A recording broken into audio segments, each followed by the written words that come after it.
বন্ধুরা বন্ধুরা আমার একটা নতুন ব্লগ ভিডিও তোমার সবাইকে স্বাগতম। তো তোমরা সবাই কেমন আছো? আশা করি ভালো আছেন। তো আমিও ভালো আছি।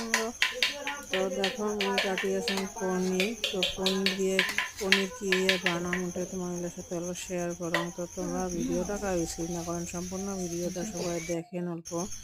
তোমার পনির কাটা কমপ্লিট। আমি আলু সিদ্ধ করছি, আলুর সাথে মরিচ কথা দিচ্ছি, মানে বাটি ডিম আর কি সিদ্ধ করছি। তো আলু যে বেটার ছোটো বেটা ছিলিয়েছে আলুগুলো, বড় বেটা ছিল, এগুলো বড় বেটা না ছিল। তোমার আলুগুলো কমপ্লিট আমি পনিরটা বানান করে বানান। তো তোমার দেখেন সবাই, তো মানে বেটা সকাল থেকে পনির পনির করিয়েছে। তো ফাইনালি পনির এই যে মা আনছে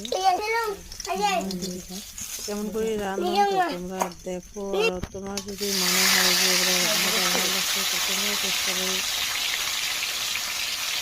রান্না করো। যে রান্না প্রয়োজনে ভাত কটা উপর ভাজে নিন। তো এলা পনিরগুলো ভাজে নিন, হলদি দিয়ে পনিরটা ভাজিয়ে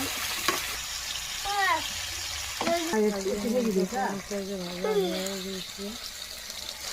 তো চৌকাত বানাই আসলাম, চৌকাত আর এগুলো গরম দিন করছি না, সব গরম লাগিয়েছে এই জন্য। তো পনিরটা ভাজা কমপ্লিট হয়েছে মাছ। তো